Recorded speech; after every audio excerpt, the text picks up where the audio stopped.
Recording in progress.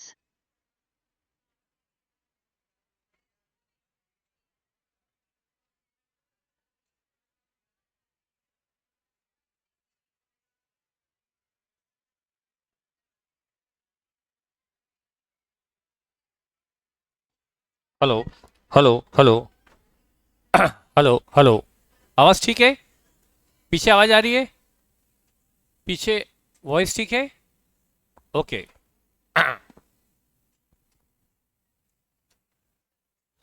Good morning.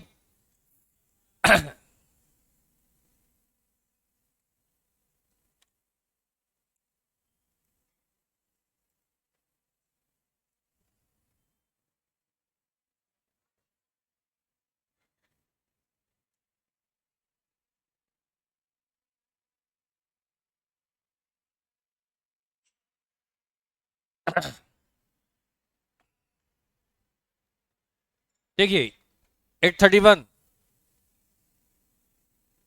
Time इतना कम है हमारे पास कि हम ज़्यादा वेट नहीं कर सकते। तो बेटा, जो सब्जेक्ट आपका सेकंड ग्रुप का आज से नया स्टार्ट होने वाला है, मुझे ये समझ में नहीं आता कि आईसीआई ने इसका नाम एडवांस अकाउंट क्यों रखा है। क्योंकि ये जो सारे चैप्टर है कभी अकाउंट में हुआ करते थे, फिर कभी एडवांस में डाल दिए। अकाउंट के चैप्टर एडवांस में, एडवांस के चैप्टर अकाउंट में, कुछ तो होता रहा है। और पहले जब हम पढ़ते थे या काफी साल तक मैंने पढ़ा है, तो ये सब कुछ एक ही अकाउंट में था। पूरे 100 मार्क के लिए आप पढ़ते थे सब कुछ। एडवांस अकाउंट, अकाउंट के जितने चैप्टर हैं पहले 100 मार्क के एक पेपर में होते थे अकाउंट्स में। उन्होंने अकाउंट्स को इजी करने के लिए, मतलब इतना सिलेबस था तो उसको 2 पार्ट में डिवाइड कर दिया। अब वो कर दिया 200 मार्क का। तो आप आखिरी बेच है जो लकी हैं, आप 200 मार्क के लिए अकाउंट पढ़ रहे हैं, जबकि आगे ये दोनों सब वापस मर्ज होकर फिर एक अकाउंट में होने वाला है। और फ्यूचर में अकाउंट कम होकर और थ्योरी ए ज़्यादा होने वाले हैं न्यू सिलेबस में। तो आप लकी हैं कि आपको आईसीआई ने अभी ओल्ड सिलेबस में ही रखा है, किसी वजह से वो चेंज नहीं कर पाए। और ये आपके लिए बहुत, मतलब अच्छी बात है कि हम पुराने सिलेबस में है अभी। तो देखिए, कहने को ये एडवांस अकाउंट है, पर वाकई आपको रियलाइज होगा कि आपको ये अकाउंट ज़्यादा कंफर्टेबल, ज़्यादा इजी लगेगा। इसमें नंबर ऑफ चैप्टर भी कम है, नंबर ऑफ चैप्टर कम ही है, लेकिन चैप्टर का लेवल काफ़ी अच्छा है कुछ चैप्टर का, लेकिन हमें कोई दिक्कत नहीं आएगी। तो जो भी है, पर मेरे हिसाब से ये एडवांस अकाउंट तो किसी हाल में नहीं है, सिंपल सा अकाउंट्स है। और आपको भी उसी मेंटलिटी से पढ़ना है कि ये अकाउंट से कुछ भी नया नहीं। इंस्टीट्यूट ने जरूर दो ग्रुप कर रखे हैं, फर्स्ट ग्रुप सेकंड ग्रुप, लेकिन जो आपको टाइम मिलता है उसमें यदि आप टाइम का प्रॉपर मैनेजमेंट करें, टाइम को प्रॉपरली यूटिलाइज करें, घर जाकर आप सिर्फ आपका एक ही फोकस हो, स्टडीज़ जो आपका होना चाहिए इन अगले 9 महीनों में, तो आपके लिए 2 ग्रुप बिल्कुल बड़ी बात नहीं। मैं आपको बता दूं, ऐसा कभी नहीं हुआ कि सिंगल ग्रुप का रिजल्ट बहुत बढ़िया आ गया और बहुत ग्रुप का अच्छा नहीं आया। कभी नहीं हुआ। इवन सिंगल ग्रुप का कई बार कम आता है। सिंगल ग्रुप वाले स्टूडेंट कभी भी ऐसा नहीं होता है कि आपसे बहुत, जो वो ग्रुप दे रहे हैं उससे बहुत ज़्यादा घर पे पढ़ाई कर लेते हैं और वो फर्स्ट ग्रुप तो बिल्कुल श्योर शॉट निकाल लेते हैं। उनका भी पास आउट परसेंट उतना ही होता है जितना बहुत ग्रुप वालों का होता है। वो सिंगल ग्रुप की सोचते हैं तो उनका फोकस सिंगल ग्रुप पे होता है। उनको लगता है कि हमारे पास तो बहुत टाइम है, यहाँ से वो 2 घंटा कम पढ़ के जल्दी घर फ्री हो जाते हैं, घर पे होमवर्क भी कम रहता है, फिर भी वो फर्स्ट ग्रुप के अंदर भी पशुवश में रहते हैं। अरे सर, फर्स्ट ग्रुप ही नहीं हो रहा है। एक ग्रुप भी नहीं होता उन लोगों से, जिससे नहीं होना उससे एक ग्रुप भी नहीं होगा। और जो मैनेज करेगा उससे दोनों ग्रुप भी मैनेज हो जाएंगे। मैं ये नहीं कहूंगा कि बहुत इजीली, लेकिन हो जाएंगे, होते हैं, होते रहे हैं। क्योंकि हमारे बहुत ग्रुप का पास आउट परसेंटेज बहुत अच्छा रहता है, कभी भी वो बहुत लोअर नहीं जाता। क्योंकि आपका टारगेट 2 ग्रुप का है तो आपका फोकस 2 ग्रुप की तरफ होता है। यहाँ पर क्लासेस भी आप 2 घंटे ज़्यादा अटेंड करते हैं, घर जाके होमवर्क भी आपको थोड़ा ज़्यादा होता है, तो आप मेंटली प्रिपेयर रहते हैं कि हमें अब बस पढ़ाई करनी है। और फर्स्ट ग्रुप वाला सोचता है कि मेरे पास तो सब्जेक्ट कम है, टाइम बहुत है, और वो उसको यूटिलाइज नहीं कर पाता। मैं तो यही कहूँगा, कभी भी फर्स्ट ग्रुप का रिजल्ट ऐसा नहीं हुआ। और फर्स्ट ग्रुप में ऐसा नहीं सुना मैंने कि बस एक ही ग्रुप दे रहे हैं तो हम बस एक ग्रुप तो फोड़ फाड़ के निकाल ही लेंगे। वही हालत एग्जाम टाइम में एक ग्रुप वालों की होती है, जो 2 ग्रुप वालों की होती है, और रिजल्ट में भी वही होता है। तो हमें बिल्कुल भी ये डाउट नहीं रखना है कि हम 2 ग्रुप कर पाएंगे या नहीं कर पाएंगे। ये सिर्फ डरपोक लोगों की, या जो अपने आप को मेहनत से बचाना चाहते हैं, उन लोगों की सोच होती है, और उसका कोई बेनिफिट तो बिल्कुल नहीं होता कि आप एक ग्रुप दोगे तो एक ग्रुप की पढ़ाई में आपका ज़्यादा फोकस रहेगा और एक ग्रुप तो आप निकाल ही लोगे।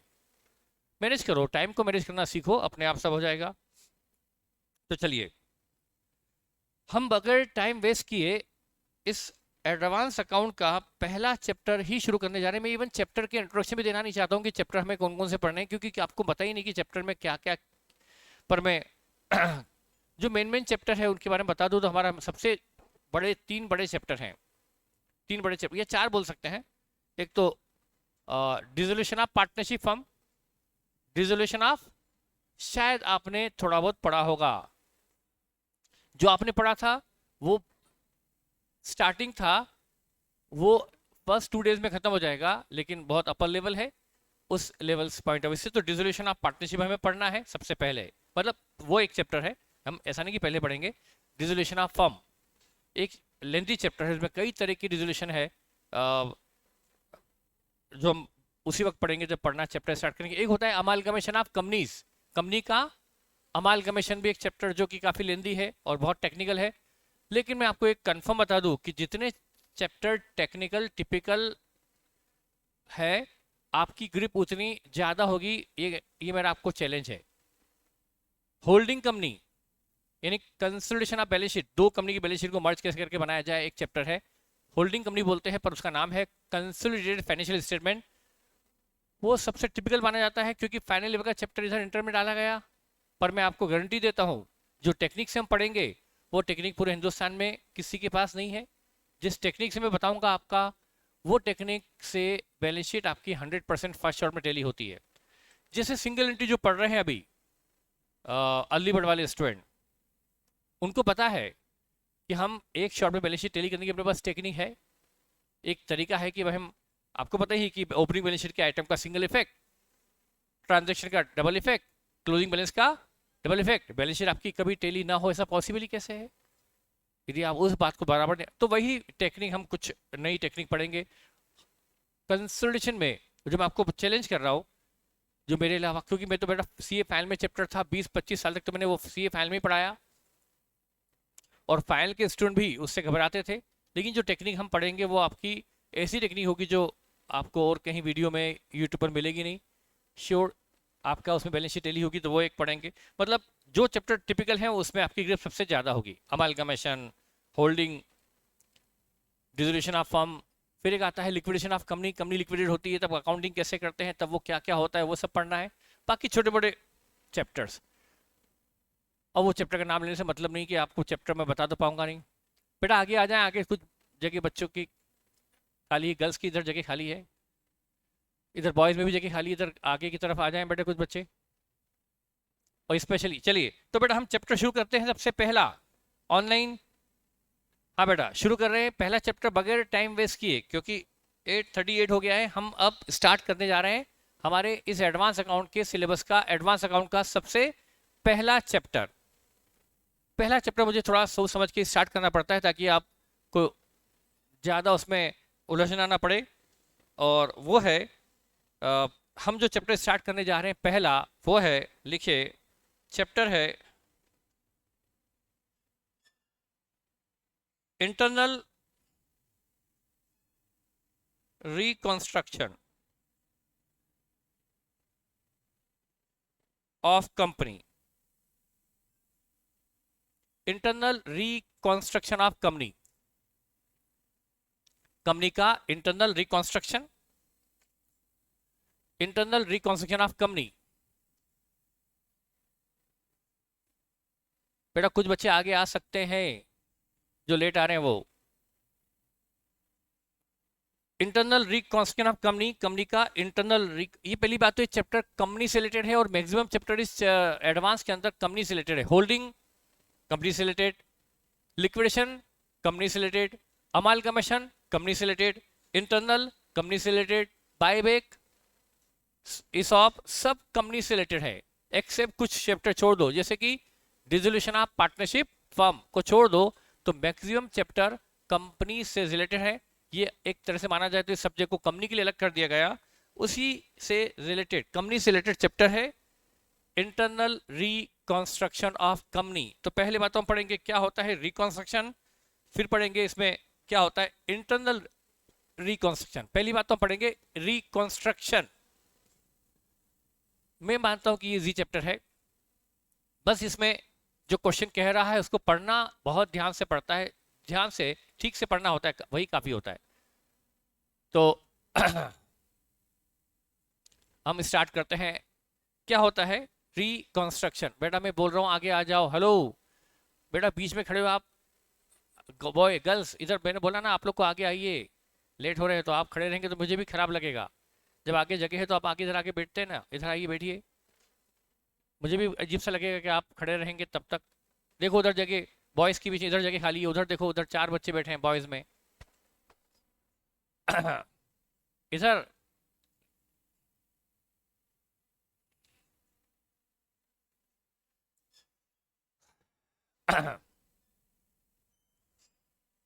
यस बेटा, देखिए मैं आपको बताऊं मीनिंग ऑफ रिकंस्ट्रक्शन। बेटा आप ये मीनिंग ऑर्डिनरी कोर्स में जानते हैं क्या होता है रिकंस्ट्रक्शन। बेटा हम इसको बिल्कुल, जो सीए के लेवल का एग्जाम्पल नहीं है फिर भी, एक मकान यदि पुराना हो जाता है, मकान मान लो 25 साल हो गए, 30 साल पुराना मकान है, 35 साल पुराना मकान है, तो उसमें कई सारे के रिनोवेशन रिक्वायर्ड होते हैं।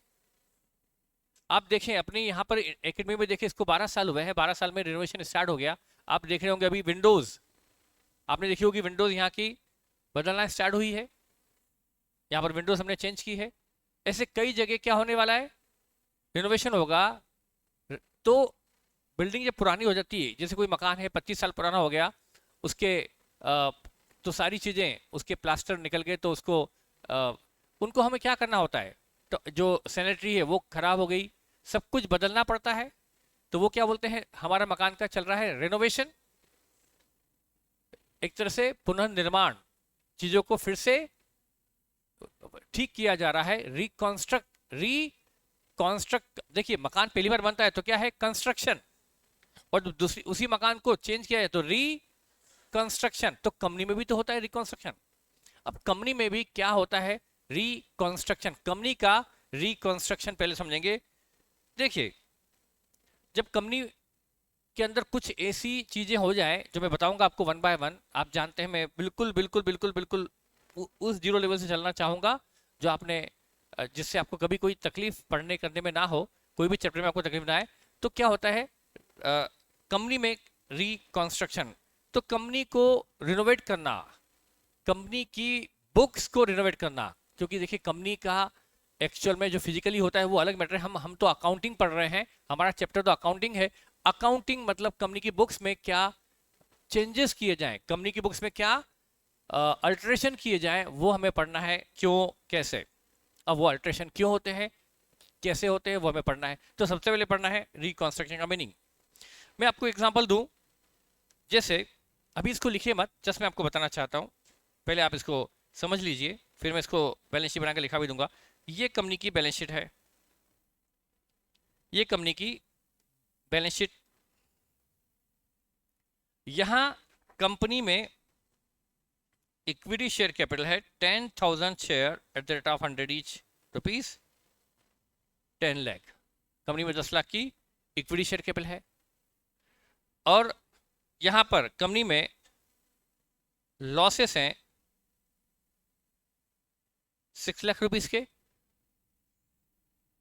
अब देखिए यदि मैं बैलेंस शीट को बस क्लोज कर दूं तो बताओ कंपनी के पास असेट कितनी होगी, 4 लाख की असेट बची होगी।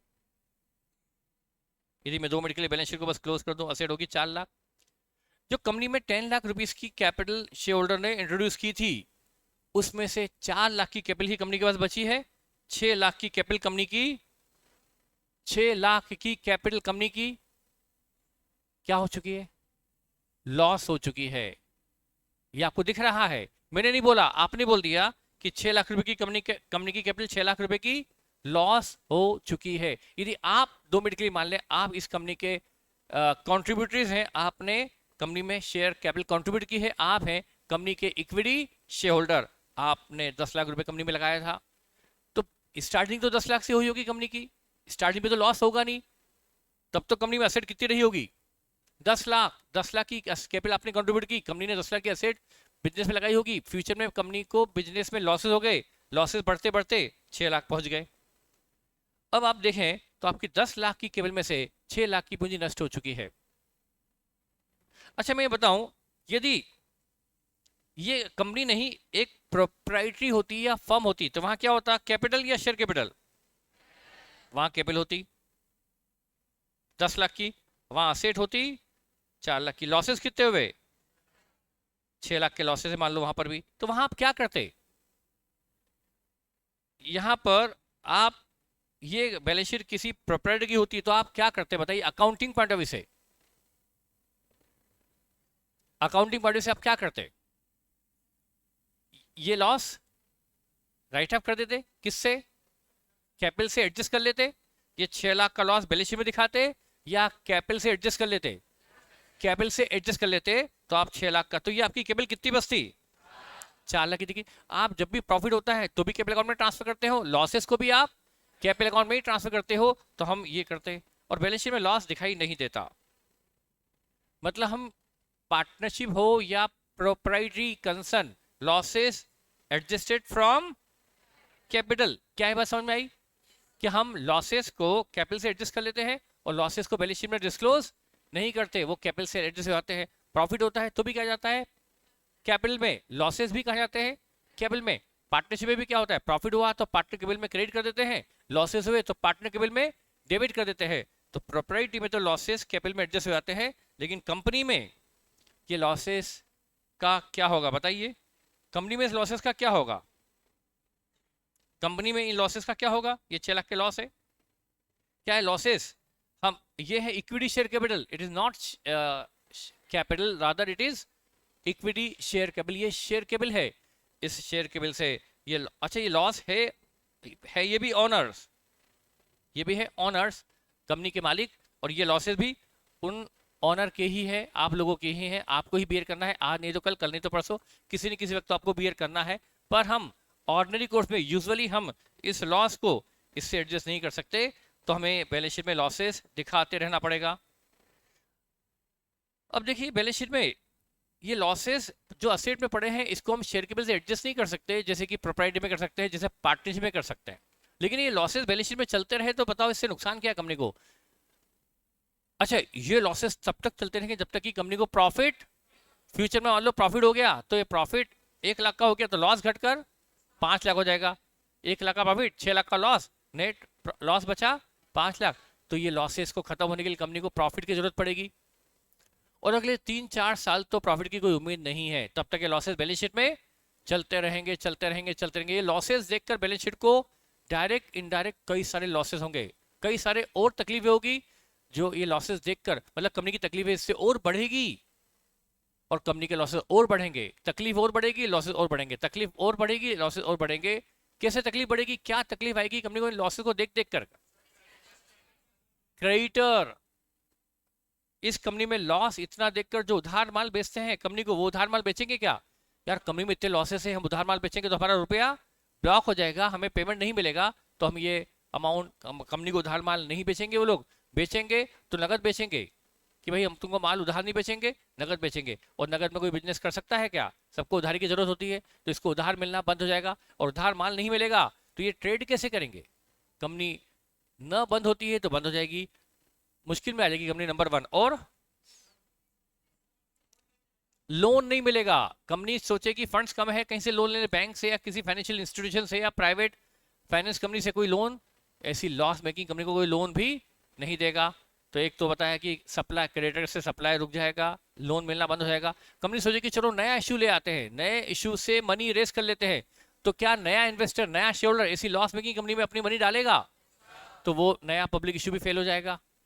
एम्प्लॉय इस कंपनी में टिकेंगे या छोड़ भागेंगे? क्या यार इस कंपनी में तो लॉस है, क्या ये हाइक देगी हमें, क्या हमें सैलरी इंक्रीमेंट देगी? वो नई कंपनी में मौका मिलते ही चले जाएंगे, स्विच कर लेंगे, यहाँ से निकल जाएंगे, क्योंकि उनको यहाँ भविष्य अच्छा दिखाई नहीं देगा। तो एक तो नया स्टाफ तो कंपनी ज्वाइन करेगा ही नहीं, उल्टा पुराने स्टाफ भी मौका मिलते ही कंपनी छोड़कर, अब बगैर स्टाफ की कंपनी काम कैसे करेगी? बगैर अच्छे स्टाफ की कंपनी काम कैसे करेगी? न अच्छा स्टाफ बचेगा, न सप्लायर सप्लाई करेंगे, न बैंक से लोन मिलेगा, न नया पब्लिक इशू लाकर ये मनी कैपिटल अरेंज कर पाएंगे। ये सारी तकलीफें इस कंपनी को झेलनी पड़ेगी। ऐसे कंपनी में तो चलना ही मुश्किल हो जाएगी, उधार माल मिलना बंद, एम्प्लॉय चले गए, फाइनेंस मिलना बंद हो गया, तो फिर बिजनेस करेंगे कैसे? ये सारी तकलीफें हैं, ये लॉसेस का बैलेंस शीट में दिखाई देते रहना कंपनी के लिए बहुत सारी तकलीफों का इसमें आएगी, उससे लॉसेस और बढ़ते जाएंगे।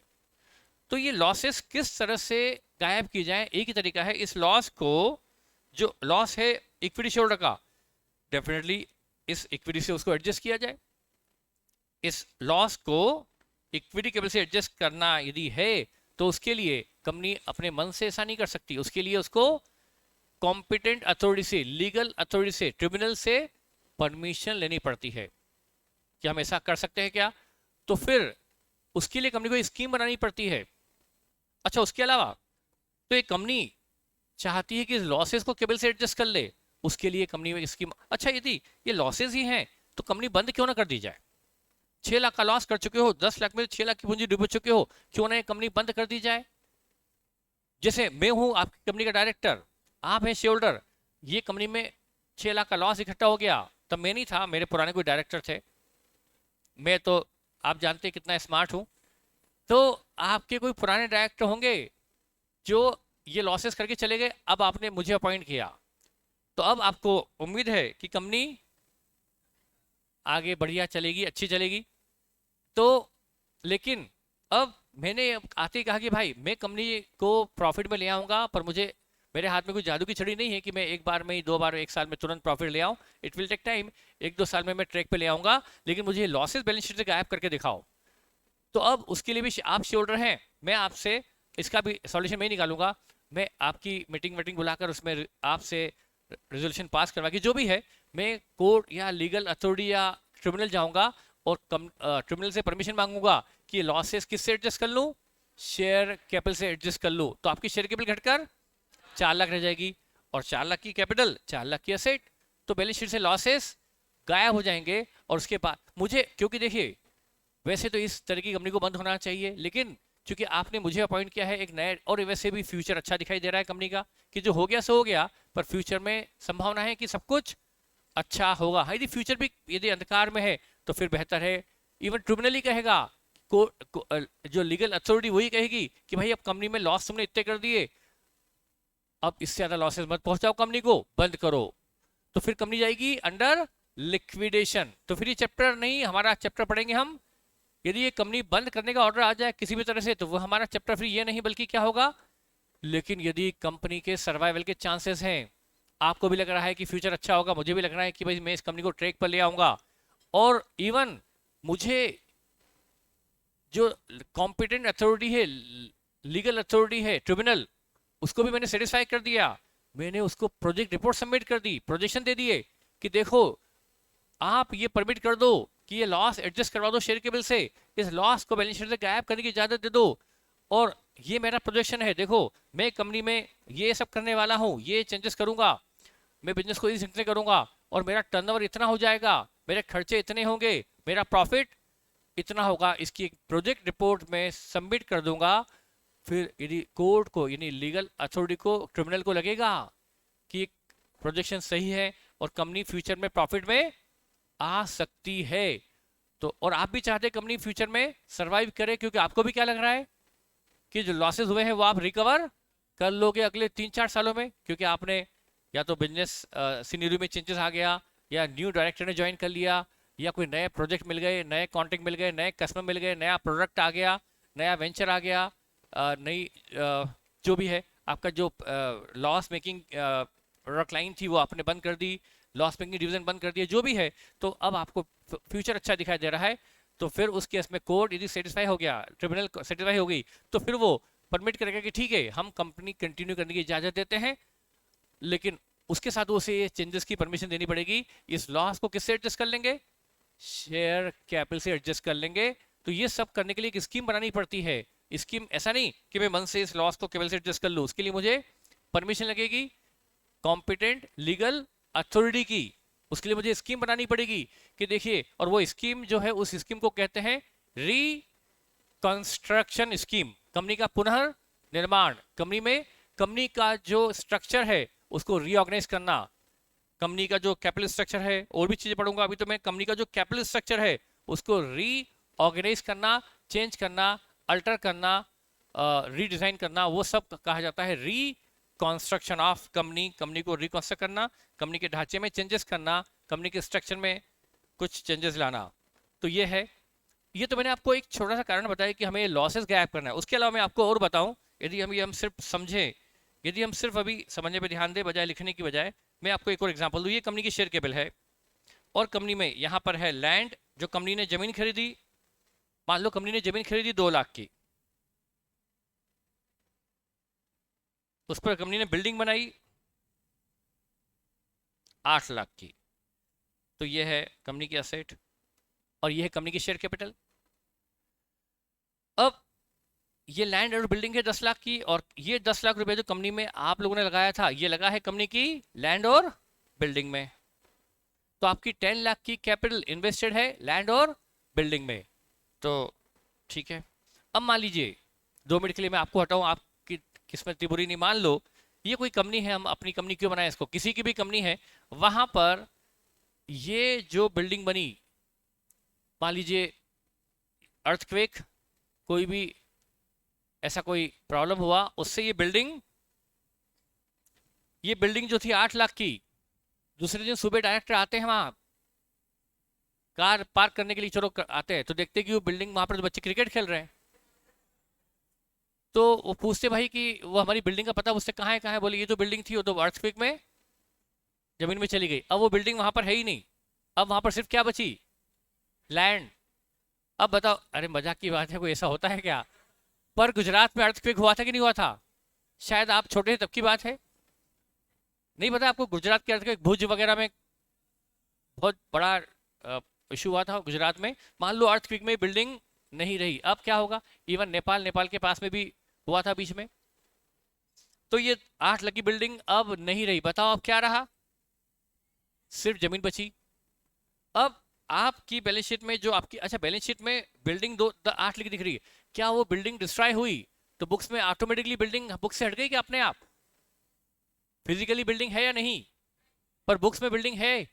अब क्या करूं बताओ, मैं अकाउंटेंट हूं, क्या करूं? अच्छा, जो पूंजी आपकी 10 लाख की है, आपकी balance sheet true and fair view present कर रही है? क्या आपकी balance sheet true and fair view present कर रही है? क्या गलती बताओ?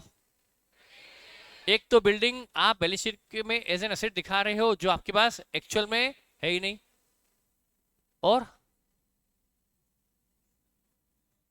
दूसरा आपकी पूंजी कितनी दिखा रहे हो आप? क्या 10 लाख की पूंजी बची? आपकी पूंजी कितनी बची? तो आपकी पूंजी भी तो गलत आ रही है। न सिर्फ बिल्डिंग बल्कि आपकी कैपिटल भी गलत आ रही है। न सिर्फ बिल्डिंग बल्कि कैपिटल भी आपकी गलत है कि नहीं? आपकी कैपिटल कितनी बची है और आप दिखा कितने रहे हो? तो आपकी कैपिटल भी गलत है, आपकी लाइब्रेरी साइड में जो कैपिटल है वो भी गलत है, और आपकी एसेट साइड में बिल्डिंग है वो भी गलत है। इस बैलेंस शीट में इस बैलेंस शीट का ट्रू एंड फेयर व्यू दिखाना है तो क्या करना पड़ेगा? ये बिल्डिंग बुक से, और ये बिल्डिंग का लॉस किससे सेटअप करेंगे? कैपिटल से करेंगे। तो ये भी आपको ऐसे नहीं कर लिया उठा के कि बस बिल्डिंग को क्रेडिट कर दो और इक्विटी को डेबिट करके हटा दो। प्रॉपर्टी होता तो हो जाता, पार्टनरशिप होता तो हो जाता, लेकिन कंपनी में ऐसा करने के लिए आपको आपको लीगल अथॉरिटी, कॉम्पिटेंट अथॉरिटी से इसकी अप्रूवल लेनी पड़ेगी, ये सारे चेंजेस के लिए परमिशन लेनी पड़ेगी, उसके बाद कंपनी ये चेंजेस कर पाएगी। तो ये चेंजेस के लिए जो स्कीम बनेगी, उसकी स्कीम को क्या कहते हैं? आप बैलेंस शीट को रिकॉन्स्ट्रक्ट कर रहे हो, क्योंकि हम पढ़ रहे हैं फिजिकल रिकॉन्स्ट्रक्शन या अकाउंटिंग रिकॉन्स्ट्रक्शन। हमारा चैप्टर तो अकाउंटिंग है, तो हम पढ़ रहे हैं रिकॉन्स्ट्रक्शन इन अकाउंटिंग। तो हमें अकाउंटिंग में बिल्डिंग भी हटानी है और कैपिटल को भी रिड्यूस करना है, तो हमें शेयर कैपिटल का रिडक्शन भी करना पड़ेगा और बिल्डिंग को भी हटाना पड़ेगा बुक से। तो हमारी 10 लाख की कैपिटल में से 8 लाख की कैपिटल नष्ट हो चुकी है। Capital of rupees 8 lakh has been lost. 8 lakh की कैपिटल नष्ट हो चुकी है, तो उस लॉस्ट कैपिटल को हटाना भी होगा और हमें बिल्डिंग को वैल्यू को भी सही करना होगा, ये सब करना होगा। तो ये क्या कर रहे हैं हम? बुक्स को रीऑर्गेनाइज कर रहे हैं, बुक्स को रीडिजाइन कर रहे हैं, बुक्स को रिकॉन्स्ट्रक्ट कर रहे हैं। इसी को कहा जाता है रिकॉन्स्ट्रक्शन ऑफ कंपनी। ये मैंने 2 एग्जांपल दिए आपको। इसके अलावा और भी चीजें होती है, जैसे कि कंपनी में यहां पर असेट्स है, यहां पर लोन है, 20 लाख का लोन है, और यहाँ पर लॉसेस भी हैं, मान लो इधर 30 लाख का सब कुछ है।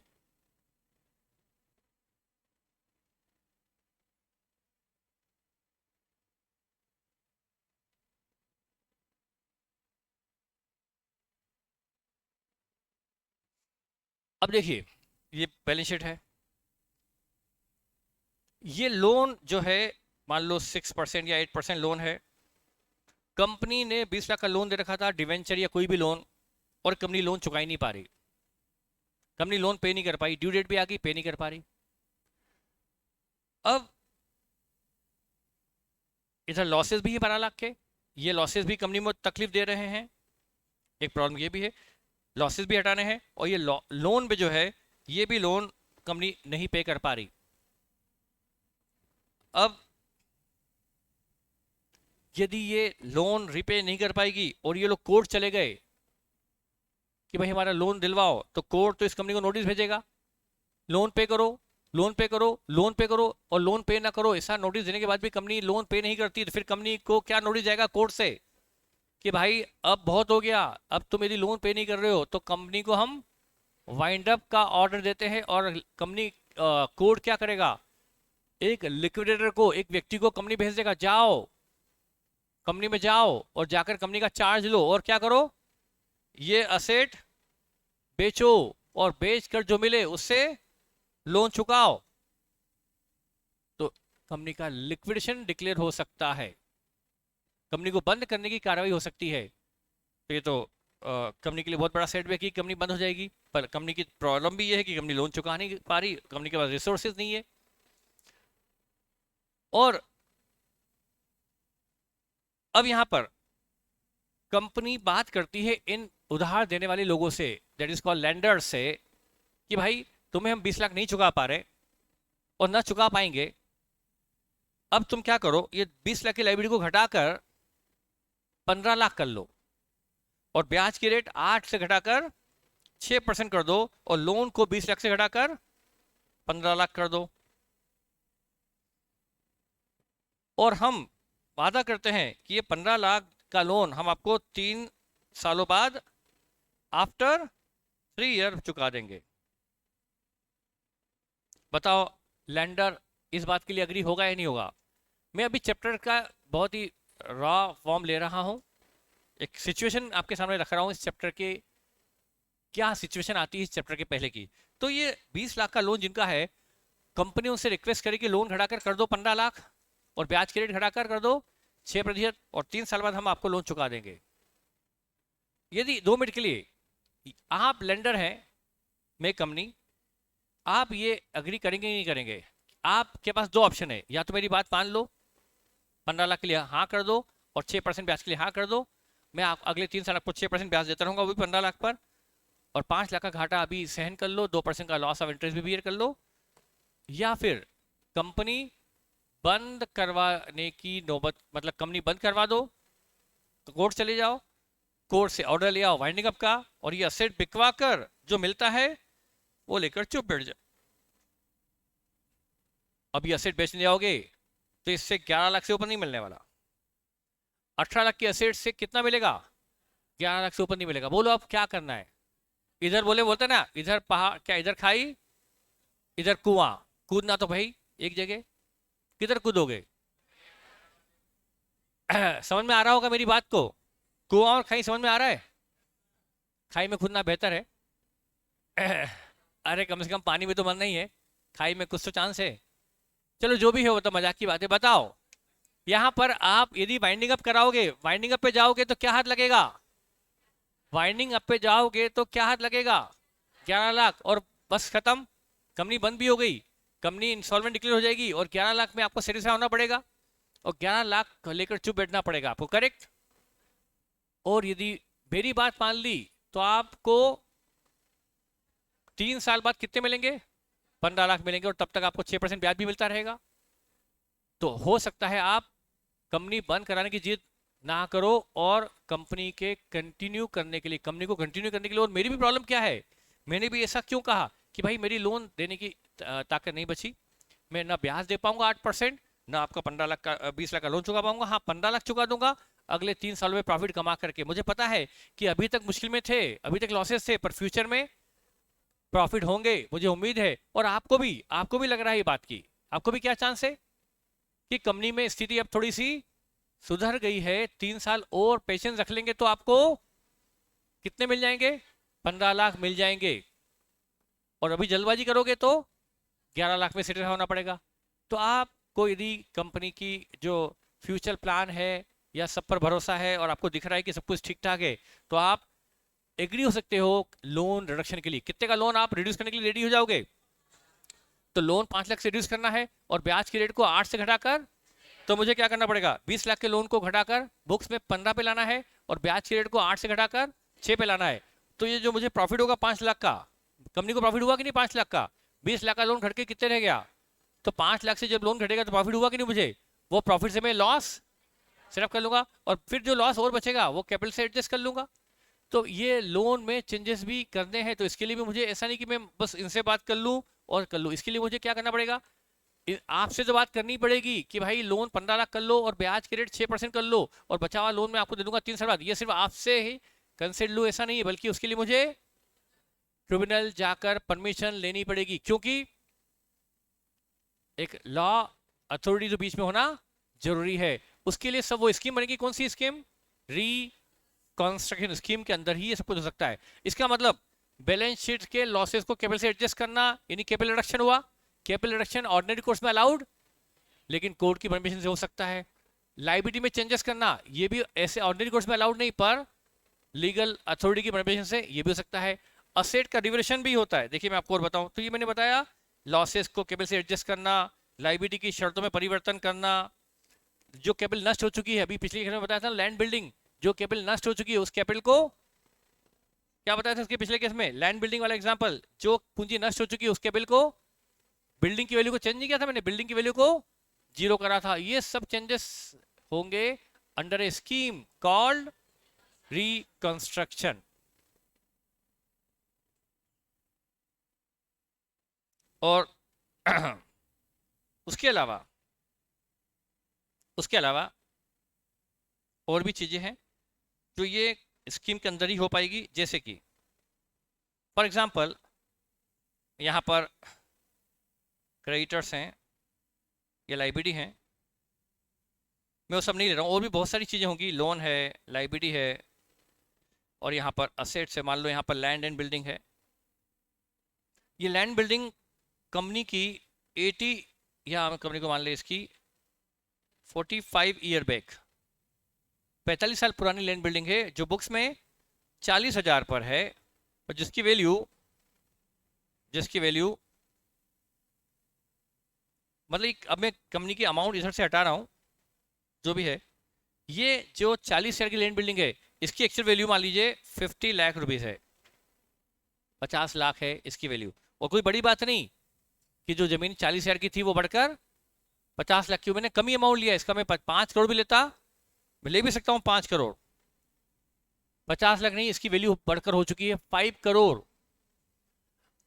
हमारा 11th में हमने पढ़ा होगा पहले दूसरे तीसरे दिन historical cost concept, everything should be shown at historical cost, ये है हिस्टोरिकल कॉस्ट। और इसे हमें उस कॉस्ट कंसेप्ट को फॉलो करते हुए इस लैंड बिल्डिंग को 50 50 40 40 40 पे दिखाना पड़ेगा, हिस्टोरिकल कॉस्ट पे दिखाना पड़ेगा as per our accounting concept. Everything should be shown at cost, cost मतलब हिस्टोरिकल कॉस्ट पे दिखाना पड़ेगा, 40 पे दिखाना पड़ेगा। पर क्या आज की तारीख में ये बैलेंस शीट का true and fair view present कर रही है? बैलेंस शीट हम जो लैंड बिल्डिंग दिखा रहे हैं 40,000 की, उसकी एक्चुअल वर्थ तो 5 करोड़ है। तो जो बैलेंस शीट देखेगा उसको क्या पता, वो तो देखेगा यार कंपनी का असेट तो बहुत कम है, तो इससे बैलेंस शीट का ट्रू एंड फेयर व्यू नहीं आ पाएगा। तो इस लैंड बिल्डिंग को रिवैल्यू करना पड़ेगा, इस 40,000 की जमीन को बढ़ाकर 5 करोड़ पे लाना पड़ेगा, असेट का रिवैल्यूएशन होगा। क्या ये हिस्टोरिकल कॉस्ट कंसेप्ट का वायलेशन नहीं होगा? वायलेशन तो 100% होगा। आप कॉस्ट की बजाय किस पे दिखा रहे हो? मार्केट वैल्यू पर दिखा रहे हो, जबकि हमेशा हम असेट को किस पे दिखाते हैं? Cost per, cost concept. लेकिन यहां पर ट्रिब्यूनल की परमिशन से कंपनी अपनी इस एसेट को रिवैल्यू कर सकती है और इस 40,000 को 5 करोड़ पर ला सकती है, ताकि बैलेंस शीट सही स्थिति दर्शाए, true and fair view present करे। वो तभी पॉसिबल है जब असेट को 5 करोड़ पे लाया जाए। अब बैलेंस शीट जो देखेगा वो सही वर्थ जानेगा कंपनी की, वो तभी पॉसिबल है जब ये असेट को रिवैल्यू करके 5 करोड़ पे लाया जाए। तो रिवैल्यूएशन ऑफ असेट भी पॉसिबल कब है? जब एक स्कीम बनाई जाए और स्कीम को के सामने इस स्कीम को बनाकर रखा जाए ट्रिब्यूनल के सामने, और फिर ट्रिब्यूनल, इसका मतलब क्या हुआ, चेंजेस क्या क्या हो रहे हैं देखो। मतलब क्या क्या करना है, जैसे मैंने बताया था, फॉर एग्जांपल एक मैंने बताया, मान लो ये लैंड एंड बिल्डिंग है, ये दूसरी लैंड एंड बिल्डिंग है, यहाँ पर प्लांट एंड मशीनरी है, यहाँ पर डेटर्स हैं, यहाँ पर P&L भी है, लॉसेस भी है, इधर लोन है, क्रेडिटर है, शेयर कैपिटल है, ये शेयर कैपिटल, ये क्रेडिटर, ये लोन। अब और जो स्कीम बनेगी उसमें एक साथ सब कुछ हो जाएगा। जैसे कि नंबर 1, कंपनी ये जो लॉसेस है इसको हटाना चाहती है, इस लॉसेस को किससे एडजस्ट करना चाहती है? शेयर। तो ये तब पॉसिबल है जब स्कीम बनाई जाए, नंबर 1। फिर कंपनी इस लोन की शर्तों में परिवर्तन करना चाहती है, वो भी पॉसिबल कब है? जब स्कीम बनाकर कोर्ट से अप्रूव करवा ले। फिर इस बिल्डिंग में, ये बिल्डिंग नष्ट हो चुकी है, ये बिल्डिंग डिस्ट्रॉय हो चुकी है, तो फिर इस बिल्डिंग को बुक से हटाना है, वो भी पॉसिबल है through permission of competent legal authority. इस बिल्डिंग को रिवैल्यू करके बढ़ा के लाना है, ये भी पॉसिबल है। प्लांट की वैल्यू, प्लांट मशीन की वैल्यू को भी रिवैल्यू करना है। डेटर के अंदर, डेटर हम 80 लाख दिखा रहे हैं, पर इसमें से 25 लाख से ज़्यादा डेटर रिकवरेबल नहीं रहे, 55 लाख डूब चुके हैं, उसको यहाँ से बुक से हटाना है। तो और ये लॉसेस हटाना है, डेटर को बेड डेट्स हटाना है, प्लान को रिवैल्यू करना है, इसको रिवैल्यू करना है, ये बिल्डिंग हटाना है, इस लोन की शर्तों में परिवर्तन करना है, क्रेडिटर्स की शर्तों में परिवर्तन करना है, कैपिटल को रिडक्शन करना है। ये सारे चेंजेस करने के लिए क्या करना होगा? कंपनी को एक स्कीम, ये कंपनी डायरेक्टली अपनी इच्छा से नहीं कर सकती, उसके लिए मैं यदि डायरेक्टर हो और ये आपकी कंपनी है, मुझे सारी कंपनी में आपके चेंजेस करना है ताकि मैं लॉसेस हटा दूं, आपकी असेट्स को मैं रिवैल्यू कर लूं, जो असेट नष्ट हो चुकी है उसको हटा दूं, जो पूंजी नष्ट हो चुकी है उसको हटा दूं, लायबिलिटी की शर्तों में परिवर्तन कर दूं, तो आपकी बैलेंस शीट को रिकॉन्स्ट्रक्ट कर दूं। बैलेंस शीट को बिल्कुल, अभी बैलेंस शीट बिल्कुल बेकार सी पड़ी है, उसमें सो मेनी चेंजेस रिक्वायर्ड है, तब जाके आपकी बैलेंस शीट सही बन पाएगी। तो वो उसके लिए मुझे एक स्कीम बनानी पड़ेगी, और स्कीम के साथ मैं ये सारे चेंजेस बताऊंगा कि मैं वो बिल्डिंग जो नष्ट हो चुकी है उसको हटाऊं, ये बिल्डिंग को रिवैल्यू करना चाहता हूं, मैं वैल्यू का सर्टिफिकेट लगा दूंगा, ये मशीन की वैल्यू रिवैल्यू करना चाहता हूं, डेटा में से कई सारे डेटा राइट अप करना चाहता हूं, ये लॉसेस मैं कैपिटल से एडजस्ट करना चाहता हूं, वो इक्विटी शेयर कैपिटल को रिडक्शन चाहता हूं, क्रेडिटर और लोन की शर्तों में परिवर्तन चाहता हूं। ये सारे चेंजेस मैं स्यूमोटो अपनी इच्छा से नहीं कर सकता, बल्कि मुझे कॉम्पिटेंट लीगल अथॉरिटी से परमिशन लेकर ही चेंजेस करने होंगे। उसके लिए मैं स्कीम बनाऊंगा, और स्कीम के अंदर मैं एक प्रोजेक्शन भी दूंगा कि देखो मैं ये चेंजेस करूंगा, उसके बाद ये सब बैलेंस शीट ऐसी बनेगी, इस बैलेंस शीट के बाद मैं इतना टर्नओवर करूंगा, उससे मेरा इतना फ्यूचर प्रॉफिट होगा, उस फ्यूचर प्रॉफिट से मैं इस तरह से लोन जल्दी ही पे कर पाऊंगा। 3 साल में कैसे लोन पे करूंगा, पूरा कैश फ्लो बना के दूंगा अगले 3 साल का, पूरे अगले 3 या 5 सालों के प्रोजेक्शन दूंगा। आपने सभी सुना होगा कि व्यक्ति लोन लेने जाता है इंडस्ट्री के लिए, तो क्या करना पड़ता है? लोन लेने के लिए बैंक को अगले 5 साल 7 साल के प्रोजेक्शन सबमिट करने पड़ते हैं, बोलते हैं project report. Project report submit करनी पड़ती है कि हम, आप यदि लोन दोगे तो हम ये बिल्डिंग बनाएंगे, हम मशीनें लगाएंगे, फिर अगले साल से इतना प्रोडक्शन होगा, इतनी सेल होगी, इतना प्रॉफिट होगा, इस तरह से हमको लोन चुकाएंगे आपका, इस तरह से हमारे खर्चे मिट आउट करेंगे। ये सारी प्रोजेक्शन बैंक को सबमिट करनी पड़ती है। बैंक मैनेजर, बैंक की जो लीगल बैंक की जो अथॉरिटी है, वो यदि सेटिस्फाई है तो लोन देती है, नहीं तो नहीं देती है। तो इसी तरह से मुझे ये सब चेंजेस कराने के पहले कोर्ट को सेटिस्फाई करना पड़ेगा कि ये सारे चेंजेस यदि हो गए तो कंपनी का भविष्य क्या होगा, अच्छा होगा, शेयर होल्डर के हित में होगा, क्रेडिटर और जो लैंडर है उनके भी हित में होगा। तो मुझे ट्रिब्यूनल परमिशन देगा कि ठीक है भाई चेंजेस कर लो। तो वो जो स्कीम बनाकर मैं दूंगा ना, वो स्कीम का नाम क्या होगा? Reconstruction scheme. तो reconstruction means rearranging, restructuring or reorganizing the capital of company, assets of company, liabilities of company। Company की असेट को रिवैल्यू करना, लाइबिलिटी को रिड्यूस करना, लाइबिलिटी में रीअरेंजमेंट करना, ये सब कुछ होगा through a scheme that is called reconstruction. अभी तो आपने मीनिंग समझ लिया क्या होता है मीनिंग ऑफ रिकंस्ट्रक्शन, करेक्ट। मैं लिखवा बाद में दूंगा, पहले समझा दूं। अभी आपको मीनिंग क्लियर है रिकंस्ट्रक्शन का? ठीक है। अब ये होता है इंटरनल और एक्सटर्नल, हमें दोनों पढ़ने हैं, पर अभी हमारा पहला चैप्टर है इंटरनल। एक्सटर्नल हम अलग से पढ़ेंगे, पर अलग से जो पढ़ेंगे हमको लगेगा नहीं कि हमने पढ़ लेंगे, वो पढ़ भी लेंगे और हमें पता भी नहीं पड़ेगा, पर वो अलग से एक चैप्टर में आने वाला है, उसका नाम है अमलगमेशन। हम पढ़ेंगे अमलगमेशन, तो उसमें वो एक्सटर्नल कवर हो जाएगा, हमें अलग से नहीं पढ़ना पड़ेगा। पढ़ना है हमें सिर्फ कौन सा? इंटरनल। यदि मुझे ट्रिब्यूनल ने परमिशन दे दी कि ठीक है आप ये चेंजेस कर सकते हो, तो मैं क्या करूंगा? लीगल अथॉरिटी से परमिशन मिलने के बाद उसी कंपनी में उसको वाइंड अप किए बगैर चेंजेस कर लूंगा। ये सारे चेंजेस इंटरनली हो जाएंगे, तो इसका नाम क्या है? मुझे यदि चेंजेस की परमिशन मिल गई तो मैं नई कंपनी बनाकर चेंज करूंगा या इसी कंपनी में चेंजेस कर लूंगा? ये कंपनी वाइंड अप करके नई कंपनी बनाकर चेंजेस करूंगा या इसी कंपनी में चेंजेस कर लूंगा? मैं असेट को रिवैल्यू कर लूंगा, मैं एक असेट को जो असेट नष्ट हो चुकी उसको हटा दूंगा, मशीनरी को रिवैल्यू कर लूंगा, डेटा राइट अप कर दूंगा, ये लॉसेस एडजस्ट कर लूंगा कैपिटल से, कैपिटल को रिड्यूस कर दूंगा, क्रेडिट को चेंजेस कर दूंगा, लोन को चेंजेस कर दूंगा। ये सारे चेंजेस मैं सेम कंपनी में कर लूंगा, ये कंपनी को लिक्विडेट किए बगैर इसी कंपनी में चेंजेस कर लूंगा, तो इसको बोलते हैं इंटरनल रिकंस्ट्रक्शन। यदि मुझे कोर्ट से, या मैं बोलता हूं, मैं बार बार कोर्ट बोलता हूं क्योंकि पहले कोर्ट की परमिशन लगती थी, अब लगती है ट्रिब्यूनल।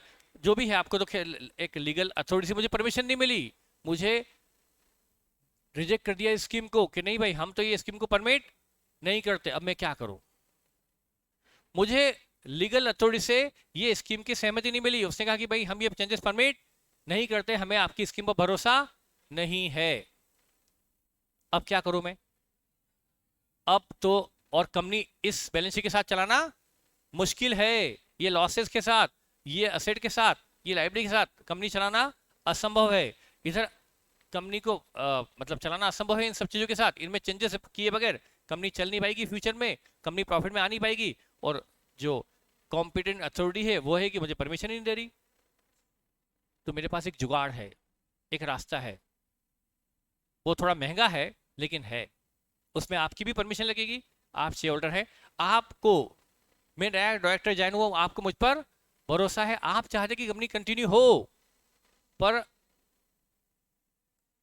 ट्रिब्यूनल नहीं मान रहा, तो मेरे पास एक रास्ता है, विथ योर कंसेंट मैं इस कंपनी को वाइंड अप कर दूं, इस कंपनी को वाइंड अप कर दूं, बंद कर दूं, और बंद करने के लिए तो मुझे कोर्ट की परमिशन, वो तो मैं बंद करना मेरा राइट है, मैं कोर्ट में पिटीशन लगा दूंगा वाइंडिंग अप की, और कंपनी बंद करने के लिए मैं प्रोसेस शुरू कर दूंगा, और कंपनी बंद करने के लिए मुझे किसी की परमिशन की आवश्यकता नहीं है। मतलब आपकी कंसेंट लगेगी पर उनकी नहीं। मैंने आपकी कंसेंट से कंपनी को क्या कर दिया? बंद कर दिया। लेकिन बंद करने के पहले मैंने एक गेम खेला, जुगाड़ लगाई, मैंने एक नई कंपनी बना ली, एक नई कंपनी बना ली, वो नई कंपनी बना ली आप लोगों के साथ, उसमें मैं क्या बन गया? डायरेक्टर, और आपको बना लिया इक्विटी शेयर होल्डर। और नई कंपनी को बनाने के लिए क्या मुझे कोर्ट की परमिशन लगेगी? नहीं। पुरानी कंपनी को वाइंड अप के लिए परमिशन लगेगी? नहीं। अब मैं कहूंगा भाई तुम नहीं मानते, ये इधर इधर ही है ना कोर्ट, नहीं मानते वो तो कोई दिक्कत नहीं, आपने मेरे जैसे स्मार्ट डायरेक्टर को अपॉइंट किया है तो आप बेफिक्र हो जाओ। अब मेरा कमाल देखो, मैं क्या करूंगा? आपकी पुरानी कंपनी को वाइंड अप कर दूंगा, कोई बात नहीं, नई कंपनी बना लूंगा उसके पहले, और नई कंपनी क्या करेगी? इस पुरानी कंपनी के बिजनेस को खरीद लेगी। क्या इसके लिए मुझे कोर्ट जाना पड़ेगा? नो, बिजनेस खरीदना मेरा राइट है।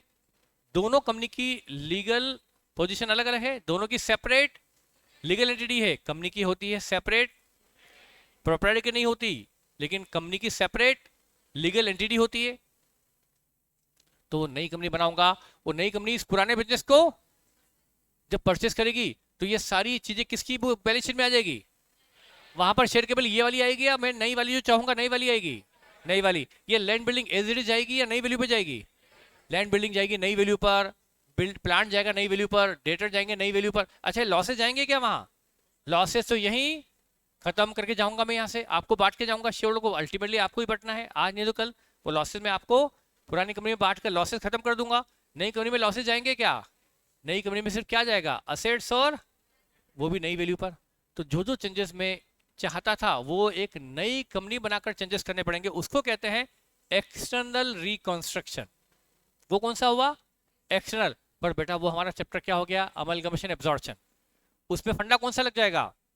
अमलगमेशन। मुझे ये बुक जो आपकी पुरानी है उसकी बुक बंद करनी पड़ेगी, और नई कंपनी जो मैंने बनाई है आप लोगों के लिए, वो कंपनी में बिजनेस खरीदने की एंट्रीज पास करनी पड़ेगी। तो वो चैप्टर कौन सा हो गया? अमलगमेशन एंड एब्जॉर्प्शन चैप्टर में आएगा। तो एक्सटर्नल रिकंस्ट्रक्शन हमें यहां नहीं पढ़ना है, बल्कि यहां सिर्फ कौन सा पढ़ना है? इंटरनल रिकंस्ट्रक्शन ऑफ कंपनी हमें यहां पर पढ़ना है। ओके, तो चलिए यहां पर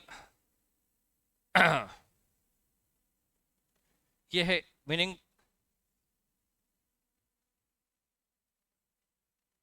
तो यहां पर ये है हमारा, तो आपको मीनिंग क्लियर हो गया? Internal reconstruction meaning I think clear हो गया होगा।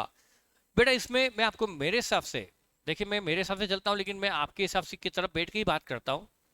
मुझे इंडिविजुअली पर्सनली लगता है कि चैप्टर बहुत आसान है, जनरल एंट्रीज में करनी होती है। दिक्कत जो आती है वो जो क्वेश्चन कह रहा है उसको ठीक से समझने में, कि क्वेश्चन आपसे क्या कह रहा है, जो कह रहा है बस वो करना है। इसमें सारी चीजें आपको क्लियर कर लिखी मिलती है, ये करो ये करो ये करो, बस वो करना आपको करना है जो क्वेश्चन ने कहा, उसको लैंग्वेज को ध्यान देना पड़ेगा आपको। चलिए तो अब मैं काम करता हूं ये जो मैं आपको सारी बातें, इसके अंदर मुझे आपको कुछ बेसिक और बताने हैं, मैं उसके बाद आपको सारी चीज लिखवाना शुरू करूंगा। ये इंटरनल रिकंस्ट्रक्शन रिकंस्ट्रक्शन वगैरह सब मैं लिखवा दूंगा। अभी जो मुझे आपको ये थोड़ा बताना था, उसके बाद मैं आपको बताना चाहूंगा इसके बाद अपलोड करने के बाद, हाँ बेटा अपलोडिंग तो हम करवा देंगे। हाँ, लोन भी नई कंपनी में चला जाएगा, असेट भी नई कंपनी में चली जाएगी। जैसे पुरानी कंपनी में लोन 20 लाख था, नई कंपनी में लोन कितना जाएगा?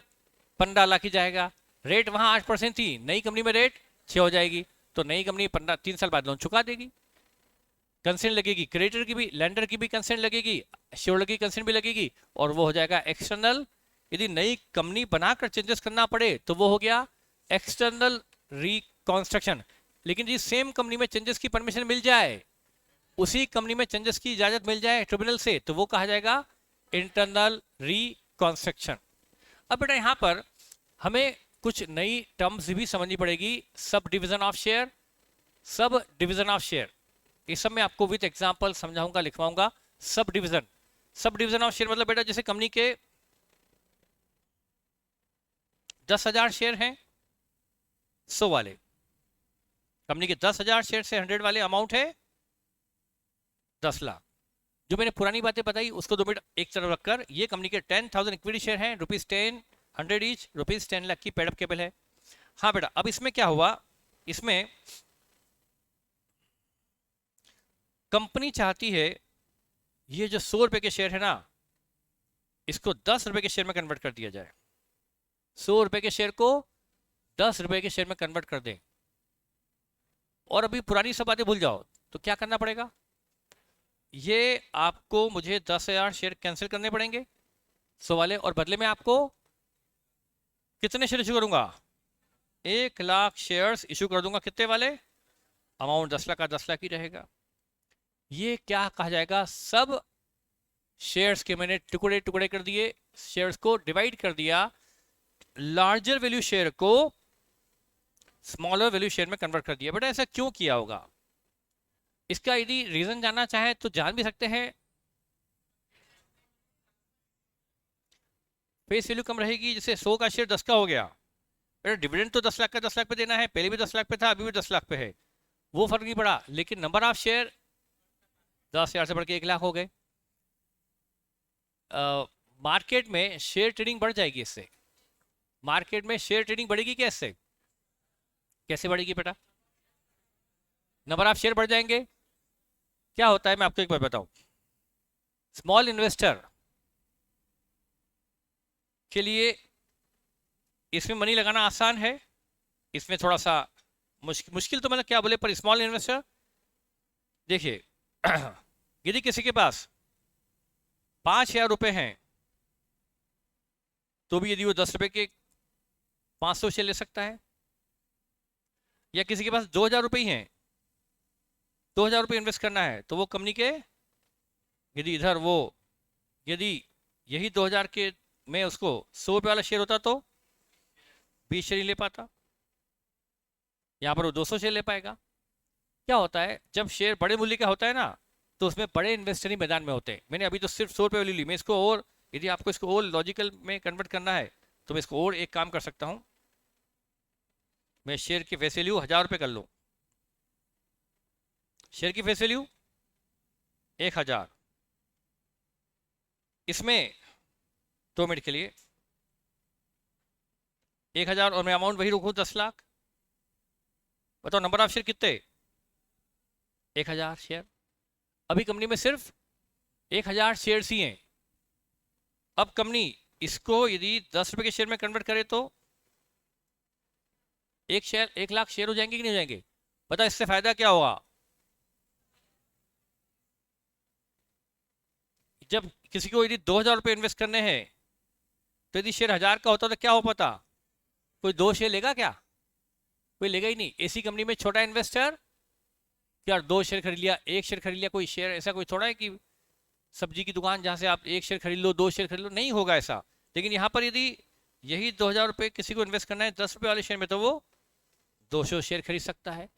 तो क्या होगा यदि आपने लार्जर वैल्यू शेयर को स्मॉलर वैल्यू शेयर में कन्वर्ट कर दिया, तो इसमें number of investor, small investor भी कंपनी में शेयर की खरीदनी बिक्री में आ जाएगा, तो मार्केट में खरीदने वाले लोग बढ़ सकते हैं, पहली चीज। और भी कई सारे फायदे हैं, लिक्विडिटी मतलब वो और भी सब चीजें। पर ये जो है बेटा ये सब क्या है? Conversion of larger value share into smaller value share. बड़े मूल्य के शेयर को छोटे मूल्य के शेयर में कन्वर्ट करना को क्या कहते हैं? Sub division. शेयर्स को हमने देखो 1,000 रुपए के एक शेयर को क्या किया हमने, 1,000 रुपए के एक शेयर को, 1,000 रुपए का यदि एक शेयर था तो उसको हमने 10 रुपए के कितने शेयर में कन्वर्ट कर दिया? 100 शेयर में। मतलब हमने इस एक शेयर के कितने हिस्से कर दिए? इस एक शेयर के 100 हिस्से कर दिए। इस एक शेयर को 100 हिस्सों में डिवाइड कर दिया, तो ये क्या कहा जाएगा? इस शेयर का डिवीजन, इसके हिस्से हिस्से करना, इसको बोलते हैं सब डिवीजन ऑफ शेयर। इसकी एंट्री क्या होगी ये भी बताऊंगा, पर अभी तो मैंने मीनिंग बताया, ये है सब डिवीजन ऑफ शेयर। एक होता है कंसोलिडेशन, एक होता है मतलब उसमें क्या होगा बेटा? कंसोलिडेशन में छोटे मूल्य के शेयर को, जैसे कंपनी के पास अभी ये पोजीशन है, कंपनी में ये है, ये 10 लाख। अब कंपनी इसको 1,000 के शेयर में कन्वर्ट कर दे तो नंबर ऑफ शेयर कितने हो जाएंगे? अभी 10,000 शेयर थे, 100 वाले 10 लाख था। अब कंपनी इसको 1,000 के शेयर में कन्वर्ट कर दे तो क्या होगा? नंबर ऑफ शेयर कितने हो जाएंगे? 1,000 हो जाएंगे। जो 10,000 शेयर थे वो घटकर, यानी आपने 100 रुपए के शेयर को 1,000 के शेयर में कन्वर्ट कर दिया, तो क्या शेयर के टुकड़े टुकड़े किए या कई टुकड़ों को जोड़कर एक बना दिया? इसको बोलते हैं कंसोलिडेशन ऑफ शेयर। ये है कंसोलिडेशन। तो क्या होता है कंसोलिडेशन में? स्मॉल वैल्यू के शेयर को लार्जर वैल्यू के शेयर में कन्वर्ट करना, ये होता है कंसोलिडेशन। खैर ये तो मैंने आपको जस्ट रफ में बताया, कभी कभी इसकी जरूरत भी पड़ जाती है।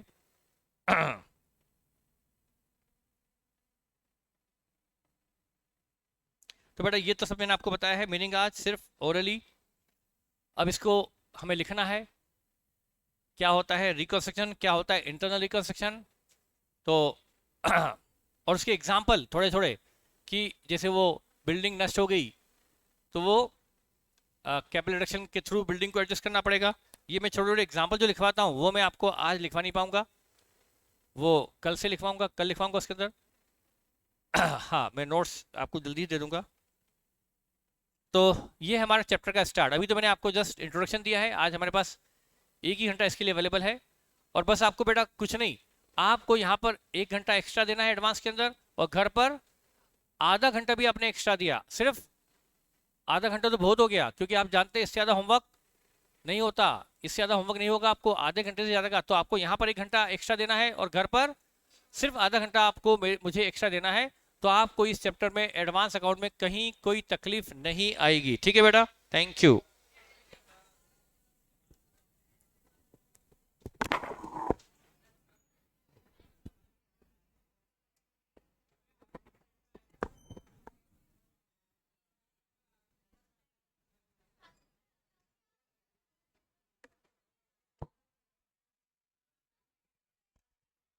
या मैं चेंजेस आपको जो इसका जो मैंने बताया लिख के भेज दूं, क्या आप नोट कर लोगे घर पे? जैसे वो बिल्डिंग नष्ट हो गई तो लिख के भेज दूंगा, आप बना लोगे घर पे? ठीक है।